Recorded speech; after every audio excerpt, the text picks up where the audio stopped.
এবার গোপনে ইন্দ্রাণী গাঙ্গুলি এবং গুরুজি মিলে আয়ুষ এবং কুসুমের বিয়ে সম্পন্ন করলো মন্দিরে। হ্যাঁ বন্ধুরা, ভিডিওতে লাইকটা দেখতে থাকুন। যে মুহূর্তে কিনা ইন্দ্রাণী গাঙ্গুলি বলতে থাকে যে গুরুজি, আমি মেঘাকে আয়ুষের জীবনসঙ্গিনী হিসেবে বেছে নিয়ে আমি অনেক বড় একটা ভুল কাজ করে ফেলেছি, এই ভুলটাকে আমি কী করে শুধরোতে পারবো, আপনি আমাকে কোনো একটা উপায় দেখিয়ে দিন। ঠিক সেই সময় গুরুজি যখন বলতে থাকে যে ইন্দ্রাণী, আমি তোমাকে আগেও বলেছিলাম এবং এখন আমি তোমাকে একই কথা বলে চলবো যে তোমার ছেলের ভাগ্যে যে লেখা আছে সে কোনো মতে বড়লোক ঘরের হবে না এবং সে যথেষ্ট পরিমাণে গরিব ঘরের হবে এবং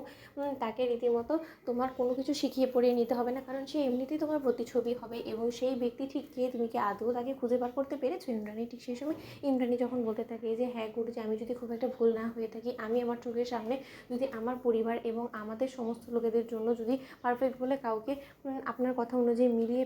থাকে, তাহলে সেটা একমাত্র কুসুম এবং আমার দীর্ঘ বিশ্বাস যে কুসুমই হবে সেই ব্যক্তি যে কিনা আমার প্রতিচ্ছবি এবং গাঙ্গুলি পরিবারকে সমস্ত ধরনের বিপদ আপদ থেকে উদ্ধার করবে। অন্যদিকে এই কথা বলা মাত্রই যখন কিনা গুরুজি বলে থাকে যে তাহলে তো তোমার প্রশ্নের উত্তর তুমি পেয়ে গিয়েছো, তাহলে আর দেরি না করে ইন্দ্রাণী যত শীঘ্রই সম্ভব ওদেরকে 4 হাত এক করে ফেলার ব্যবস্থা করো। অন্যদিকে ইন্দ্রাণী যখন বলতে থাকে কিন্তু গুরুজি, ওদের এই 4 হাত আমি এক কী করে করবো বলুন তো, যেখানে কিনা আমি মেঘাকে কথা দিয়ে রেখেছি যে আয়ুষের বিয়ে ওর সঙ্গে হবে। অন্যদিকে গুরুজি যখন বলতে থাকে যে তোমাকে তো এখনও পর্যন্ত আমি একবারও বলিনি যে তুমি সমস্ত লোকেদের কে নেমন্তন্ন করে ঘটা করে তুমি ওদের বিয়েটা সম্পন্ন করো, আমি চাইছি যে গোপনে তুমি চুপি সারে আয়ুষ এবং কুসুমের 4 হাতটা তুমি এক করে দাও, যাতে করে কিনা কাকপক্ষীতেও টের না পায় এবং এতে করে তুমি মেঘার আসল চেহারাটাও ততদিনে খুঁজে বার করতে পারবে এবং মেঘার নোংরা চক্রান্তর সঙ্গে যে বা যারা জড়িত তাদের সম্পর্কেও তুমি ফাঁস করতে পারবে। কারণ এখনই তুমি যদি কোনো কিছু বলে বসো, তাহলে মেঘা কোনো মতেই চাইবে না যে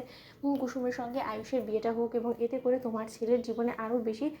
ঝুঁকির মুখে পড়ে যেতে পারে। এবং ওই মেঘা যে পরিমাণে সাংঘাতিক একটা মেয়ে, আমি ওর কুষ্টি মিলে যতটুকু বুঝতে পেরেছি যে ওর দ্বারা সমস্ত কিছু সম্ভব। ও খুন করে তোমাদের সমস্ত লোকেদেরকে গুম করে দেওয়া থেকে শুরু করে সমস্ত কিছুই ও পারবে। অন্যদিকে ইন্দ্রাণী গাঙ্গুলি যখন বলতে থাকে কিন্তু গুরুজি, মেঘা যখন কিনা জানতে পারবে এই সমস্ত কিছু, নিশ্চয়ই এর পরবর্তীতে চুপ করে থাকবে না। অন্যদিকে গুরুজি বলতে থাকে যে দেখো ইন্দ্রাণী, আমি যতটুকু মেঘার কর্মকাণ্ড সম্পর্কে জানতে পেরেছি যে আমাকে আগেরবার যে কুষ্টি দিয়েছিল সেই কুষ্টিটা সম্পূর্ণরূপে মেঘার বানোয়াট ছিল এবং মেঘা এই সমস্ত কিছু করেছে যাতে করে কিনা আমি আয়ুষের সঙ্গে ওর জুটিটাকে রাজ্যটোপ বলে তোমার সামনে দাবি করি এবং এর জন্য ও কুষ্টিটাকে